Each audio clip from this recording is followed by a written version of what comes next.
प्यारे बच्चों, आपका फिर स्वागत है रे क्लासेस फिरोजाबाद में। हमारा चैप्टर चल रहा था D and F block elements. उसमें टॉपिक चल रहा था प्रॉपर्टीज ऑफ ट्रांजिशन एलिमेंट्स। उसमें आज हमारा क्वेश्चन है कि transition element, why transition element work as good catalyst. Transition element बहुत अच्छे कैटलिस्ट का काम क्यों करते हैं। कैटलिस्ट वो होता है जो किसी रिएक्शन की स्पीड को घटाता या बढ़ाता है। जनरली ट्रांजिशन एलिमेंट जो होते हैं वो स्पीड को बढ़ाते हैं। आपको मालूम है कैटलिस्ट क्या है, जो किसी रिएक्शन की स्पीड को घटाए या बढ़ाए। और किसी रिएक्शन की स्पीड को बढ़ाए तो पॉजिटिव कैटलिस्ट और घटाए तो नेगेटिव कैटलिस्ट। जैसा कि मैंने अभी आपको बताया, ट्रांजिशन एलिमेंट बहुत अच्छे पॉजिटिव कैटलिस्ट के रूप में काम करते हैं। इनके ज्यादातर एग्जाम्पल पॉजिटिव कैटलिस्ट के हैं। तो सीधी सीधी बात हो गई, ट्रांजिशन एलिमेंट बहुत अच्छे पॉजिटिव कैटलिस्ट क्यों हैं। इसके पीछे एक दो नहीं 3 कारण है। पहला कारण है ये रिएक्टेंट मॉलिक्यूल के साथ मिलकर इंटरमीडिएट बनाते हैं। ये रिएक्टेंट मॉलिक्यूल के साथ मिलकर इंटरमीडिएट बनाते हैं। दूसरा कारण है ये रिएक्टेंट मॉलिक्यूल को एड्सॉर्ब होने के लिए अपनी सरफेस प्रोवाइड करते हैं। They provide surface for the adsorption of reactant molecule। और तीसरी बात है इनकी ऑक्सीडेशन स्टेट वेरिएबल होती है। वेरिएबल का मतलब चेंजेबल होती है। तो मैंने 3 पॉइंट बताए है ना, वो तीनों एक बार दोबारा सुने। पहला पॉइंट क्या बताया, ये रिएक्टेंट के साथ इंटरमीडिएट बनाते हैं। दूसरा पॉइंट बताया ये है रिएक्टेंट मॉलिक्यूल को एड्सॉर्ब होने के लिए अपनी सरफेस देते हैं। और तीसरा ये वेरिएबल ऑक्सीडेशन स्टेट दिखाते हैं। मतलब क्या हुआ जरा समझो। देखो मान लो ये कैटलिस्ट है मेरा हाथ, इसके ऊपर खाली खाली ये क्या है, छेद बने हुए हैं छोटे छोटे। तो जो मेरा हाथ है वो कैटलिस्ट, उसके ऊपर जो छेद है वो है एक्टिव साइट। क्या है, एक्टिव साइट। रिएक्टेंट के मॉलिक्यूल आए और उन एक्टिव साइट में फिट हो गए। तो ये हो गया उनका एड्सॉर्प्शन। क्या हो गया, एड्सॉर्प्शन। यहां पर रिएक्टेंट मॉलिक्यूल जब एक्टिव साइट में फिट हो गए तो उनके फिट होने से जो चीज बनी उसे बोलेंगे इंटरमीडिएट। क्या बोलेंगे, इंटरमीडिएट।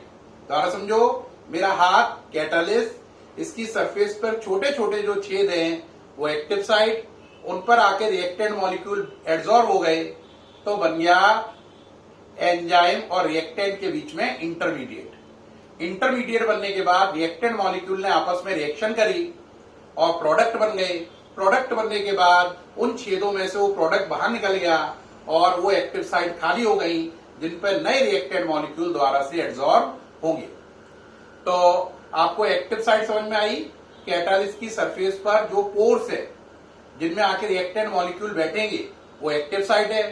फिर वो एक्टिव साइट में जब सेटल हो गए तो बन गया आपका इंटरमीडिएट। फिर रिएक्टेंट मॉलिक्यूल आपस में रिएक्शन करके क्या बनाएंगे, प्रोडक्ट। प्रोडक्ट उन एक्टिव साइट को छोड़ देगा, नए रिएक्टेंट मॉलिक्यूल उस एक्टिव साइट में आ जाएंगे। प्रोडक्ट के हटने के बाद नए रिएक्टेंट मॉलिक्यूल उन एक्टिव साइट में आएंगे। यहां पे एक वर्ड यूज किया है मैंने, वेरिएबल ऑक्सीडेशन स्टेट। वेरिएबल का मतलब चेंजेबल। जैसे कॉपर की 2 स्टेट है, Cu+1, Cu+2, देख रहे हैं आप, बदल रही है। आयरन की आपने पढ़ी है Fe+2, Fe+3, फेरस और फेरिक। लेकिन आपने देखा Na की केवल हम क्या लिखते हैं, Na+1। तो कॉपर की वेरिएबल है, आयरन की वेरिएबल है, क्योंकि ये क्या है, ट्रांजिशन एलिमेंट। लेकिन सोडियम ट्रांजिशन एलिमेंट नहीं है तो उसकी ऑक्सीडेशन स्टेट भी वेरिएबल नहीं है, वो केवल +1 ही है। जबकि आयरन की +2 भी है, +3 भी है, कॉपर की +1 भी है, +2 भी है। वेरिएबल का मतलब जो बदल सके, चेंज हो सके। तो ट्रांजिशन एलिमेंट में खासियत है कि वो अपनी ऑक्सीडेशन नंबर को बदल सकते हैं। ये खासियत ट्रांजिशन एलिमेंट कॉपर आयरन में तो है, और जो ट्रांजिशन एलिमेंट नहीं है सोडियम, उसमें ये खासियत नहीं है। और इनकी यही खासियत इनको कैटलिस्ट के रोल प्ले करने में मदद करती है। जो बातें मैंने बताई वही देखो इंग्लिश में यहां पे लिखी हुई हैं। पहला है ट्रांजिशन मेटल गुड कैटलिस्ट क्यों है, उसके लिए 3 लॉजिक दिए मैंने। पहला, ये रिएक्टेंट के साथ मिलकर इंटरमीडिएट बनाते हैं। इंटरमीडिएट को हिंदी में मध्यवर्ती कहते हैं। क्या कहते हैं? मध्यवर्ती, मध्यवर्ती, इंटरमीडिएट। दूसरा, दे प्रोवाइड देयर सरफेस, ये अपनी सरफेस देते हैं किसके लिए? एडजॉर्प्शन के लिए। किसका एडजॉर्प्शन? रिएक्टेंट मॉलिक्यूल्स का। नंबर तीसरा, ये वेरिएबल ऑक्सीडेशन स्टेट दिखाते हैं। वेरिएबल का मतलब चेंजेबल। मुझे पूरी उम्मीद है कि आपको समझ में आ गया होगा कि ट्रांजिशन मेटल बहुत अच्छे कैटालिस्ट क्यों हैं। अब अगला क्वेश्चन आता है, ट्रांजिशन मेटल में कॉम्प्लेक्स बनाने की बहुत आदत है। क्या बनाने की? कॉम्प्लेक्स। कॉम्प्लेक्स बनाने के बारे में बहुत डिटेल में पढ़ेंगे हम चैप्टर कोऑर्डिनेशन केमिस्ट्री में। कॉम्प्लेक्स का एक एग्जांपल दे रहा हूं मैं, जिससे बात समझ में आ जाए, ये हटा रहा हूं। कॉम्प्लेक्स का एक एग्जांपल देखो, समझो, आपने पढ़ा भी होगा। K4FeCN6 होल थ्राइस, या FeCN6 ही रह दो। K4FeCN6 ये कॉम्प्लेक्स का एग्जांपल है। कॉम्प्लेक्स की पहचान होती है, उनमें बड़ा ब्रैकेट आएगा, ये वाला, ये बड़ा ब्रैकेट कॉम्प्लेक्स का ट्रेडमार्क है, उनकी पहचान है ना। जैसे मैमल्स की पहचान मेमरी ग्लैंड, ऐसे ही कॉम्प्लेक्स की पहचान लार्ज ब्रैकेट। ठीक, तो देखो इसमें भी ये वाला जो कॉम्प्लेक्स है, इसमें देखो कौन सा मेटल है? आयरन। और वो क्या है? Transition element.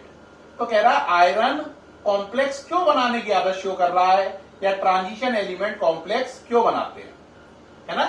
तो बेटे ट्रांजिशन एलिमेंट जो कॉम्प्लेक्स बनाते हैं उसके पीछे भी 3 कारण हैं। जैसे उनके कैटालिस्ट होने के पीछे भी कितने कारण थे? 3। इनके कॉम्प्लेक्स बनाने के पीछे भी 3 ही कारण हैं। ठीक, अब वो कारण क्या क्या है? पहला देखो, क्वेश्चन है why transition element form complexes. Transition element complex क्यों बनाते हैं? इसके पीछे कारण है 3। पहला, due to high nuclear charge, उनके ऊपर जो न्यूक्लियस के ऊपर जो चार्ज होता है वो ज्यादा होता है। इनके न्यूक्लियस पर पॉजिटिव चार्ज ज्यादा होता है, यानी कि इनके न्यूक्लियस के अंदर प्रोटॉन की संख्या ज्यादा होती है। रिपीट, इनका न्यूक्लियर चार्ज हाई होता है, it means number of proton inside the nucleus is more. इनका न्यूक्लियर चार्ज ज्यादा होता है, अर्थात इनके न्यूक्लियस में, नाभिक में प्रोटॉन की संख्या ज्यादा होती है। ठीक, नंबर दूसरी बात है, इनके पास वैकेंट डी ऑर्बिटल होती है। वैकेंट का मतलब खाली, यानी इनके पास ऐसी डी ऑर्बिटल है जो खाली पड़ी हैं और वो वेट कर रही है कि भाई कोई आए और उन्हें भरे। तीसरा, ये वेरिएबल ऑक्सीडेशन स्टेट दिखाते हैं। ये वाला पॉइंट देखो, आप देखो थर्ड वाला, दे शो वेरिएबल ऑक्सीडेशन स्टेट। ये वाला पॉइंट यहां पर भी मैंने लिखा है और ऊपर भी लिखा है। देखो, इस बात से आप ये समझ लें कि इनका वेरिएबल ऑक्सीडेशन स्टेट शो करना इनको कैटालिस्ट बनने में भी हेल्प कर रहा है और इन्हें कॉम्प्लेक्स बनाने में भी हेल्प कर रहा है। तो वेरिएबल ऑक्सीडेशन स्टेट वाला पॉइंट थर्ड इसमें भी है जब ये कैटालिस्ट की तरह काम कर रहे हैं, और यही थर्ड पॉइंट तब भी है जब ये कॉम्प्लेक्सेस बना रहे हैं। ये पॉइंट दोनों में कॉमन है। तो देखो भाई, कॉम्प्लेक्स बनाने के लिए कितनी बातें हैं? 3 बातें हैं। हाई न्यूक्लियर चार्ज, न्यूक्लियस में प्रोटॉन की संख्या ज्यादा होना, वैकेंट डी ऑर्बिटल होना, खाली डी ऑर्बिटल होना, और तीसरा वेरिएबल ऑक्सीडेशन स्टेट होना। प्यारे बच्चों, उम्मीद है ये कॉम्प्लेक्स क्यों बनाते हैं आपको समझ में आ गया होगा। अब मैं सामने से हट रहा हूं जिससे आप दोनों क्वेश्चन को एक साथ उनका लिखा हुआ पढ़ पाए, है ना। ये सामने से मैं हट गया, ये देखिए, why transition element work as good catalyst, 3 logic, intermediate बनाना, एक्टिव साइट प्रोवाइड करना, वेरिएबल ऑक्सीडेशन स्टेट दिखाना, कॉम्प्लेक्स बनाने के पीछे हाई न्यूक्लियर चार्ज होना, खाली डी ऑर्बिटल पड़ी होना, और वेरिएबल ऑक्सीडेशन स्टेट दिखाना। वेरिएबल ऑक्सीडेशन स्टेट वाला पॉइंट दोनों में ही कॉमन है, चाहे ये कैटालिस्ट की तरह वर्क करें, चाहे ये कॉम्प्लेक्स बनाए। आपने उम्मीद है देख लिया होगा, नोट कर लिया होगा, है ना। ओके है।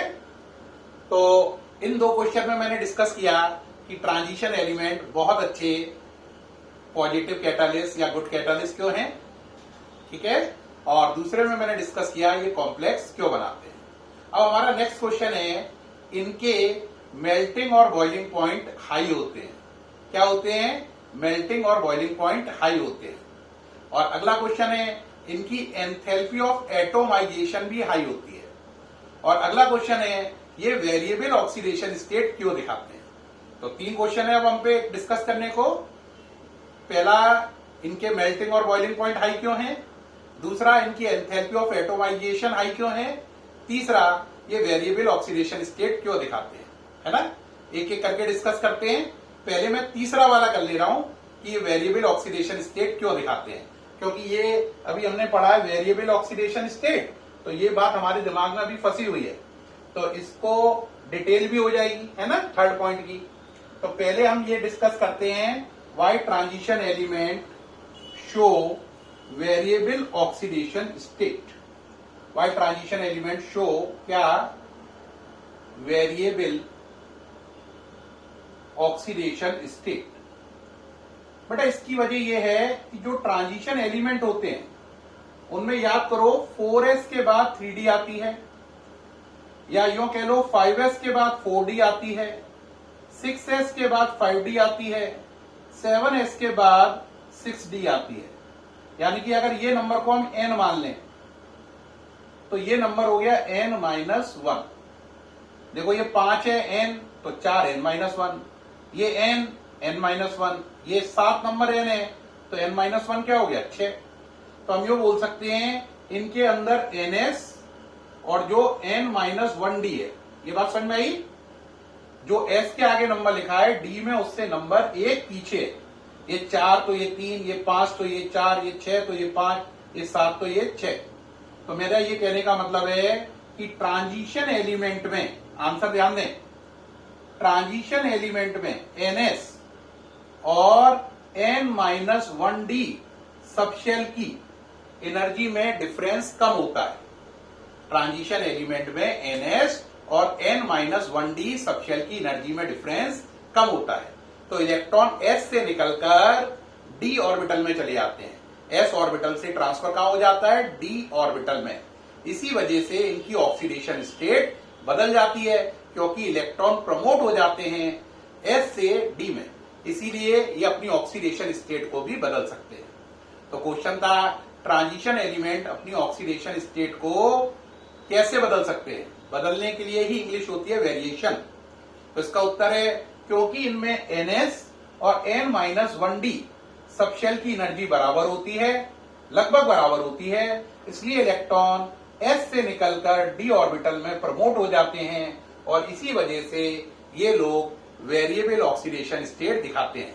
जब जब इलेक्ट्रॉन s से निकलकर d ऑर्बिटल में जाएगा, इनकी ऑक्सीडेशन स्टेट बदलेगी। तो इसका कारण है ns और n-1d सबशेल की एनर्जी लगभग बराबर है, तो इलेक्ट्रॉन s ऑर्बिटल से निकलकर d में जाते हैं और ये वेरिएबल ऑक्सीडेशन स्टेट दिखाते हैं। इंग्लिश में कन्वर्ट करो, the energy difference of ns and n-1d subshell is close, so electron can promote from ns orbital to nd orbital. That's why they show variable oxidation state. अब अगली बात है, ये अगला क्वेश्चन क्या है, इनके मेल्टिंग और बॉइलिंग पॉइंट क्या होते हैं, high. Why transition element show high melting point and boiling point. बेटे इसके पीछे वजह यह है कि जो ट्रांजिशन एलिमेंट होते हैं, क्या होते हैं बोलो, ट्रांजिशन एलिमेंट, उनमें जो एटम्स होते हैं उनके बीच में स्ट्रॉन्ग मेटेलिक बॉन्ड लगते हैं। क्या लगते हैं, strong metallic bond. Transition element में जो एटम हैं उनके बीच में बड़े स्ट्रॉन्ग क्या हैं, मेटेलिक बॉन्ड। ये मेटेलिक बॉन्ड को दिखा रहा हूं मैं समझाने के लिए। इन स्ट्रॉन्ग मेटेलिक बॉन्ड की वजह से इन्हें अलग अलग करने के लिए बहुत एनर्जी चाहिए होती है, इसलिए इनके मेल्टिंग और बॉइलिंग पॉइंट हाई होते हैं। तो इनके मेल्टिंग और boiling point strong metallic bonding की वजह से हाई होते हैं, क्योंकि स्ट्रॉन्ग मेटेलिक बॉन्ड होगा तो इन्हें अलग अलग करने के लिए बहुत ज्यादा एनर्जी चाहिए होगी, जिससे इनके मेल्टिंग और बॉइलिंग पॉइंट हाई होंगे। ठीक, दिख गया ये। अगला क्वेश्चन है, why transition element show high value of enthalpy of atomization. इनकी एंथैल्पी ऑफ एटोमाइजेशन बहुत हाई क्यों होती है। एंथैल्पी ऑफ एटोमाइजेशन का मतलब होता है वो एनर्जी जिसे देने पर एटम एक दूसरे से अलग अलग हो जाए, वो एनर्जी जिसे देने पर एटम एक दूसरे से अलग अलग हो जाए। तो इसका भी आंसर बिल्कुल वही है जो मेल्टिंग और बॉइलिंग पॉइंट में दिया था कि भाई इनके एटम के बीच में स्ट्रॉन्ग मेटेलिक बॉन्ड है। अगर ये बॉन्ड स्ट्रॉन्ग है तो इन एटम को अलग अलग करने के लिए बहुत ज्यादा एनर्जी चाहिए होगी, बहुत ज्यादा एनर्जी चाहिए, तो एंथैल्पी ऑफ एटोमाइजेशन हाई होगी, क्योंकि एंथैल्पी ऑफ एटोमाइजेशन का मतलब होता है वो एनर्जी जिसे देने पर एटम एक दूसरे से अलग अलग हो जाए। तो एटम एक दूसरे से अलग अलग करने के लिए जो एनर्जी चाहिए वो एंथैल्पी ऑफ एटोमाइजेशन है, वो इनकी हाई है, क्योंकि एटम के बीच में क्या है, स्ट्रॉन्ग मेटेलिक बॉन्ड, तो इन्हें अलग अलग करने के लिए बहुत ज्यादा एनर्जी की जरूरत पड़ेगी। तो अगर कोई क्या है इनके मेल्टिंग और बॉइलिंग पॉइंट हाई होते हैं, या कोई क्या है इनकी एंथैल्पी ऑफ एटोमाइजेशन हाई है, तो क्वेश्चन अलग अलग है, आंसर एक ही है, due to strong metallic bonding. प्यारे बच्चों, ये सारा देख लिया होगा आपने, उम्मीद है। इस वीडियो में मैंने 5 क्वेश्चन डिस्कस किए। पहला, ये बहुत अच्छे कैटालिस्ट हैं। दूसरा, ये कॉम्प्लेक्स क्यों बनाते हैं।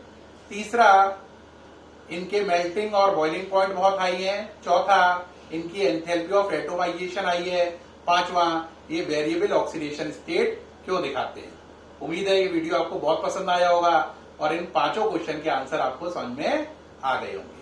थैंक यू वेरी मच प्यारे बच्चों।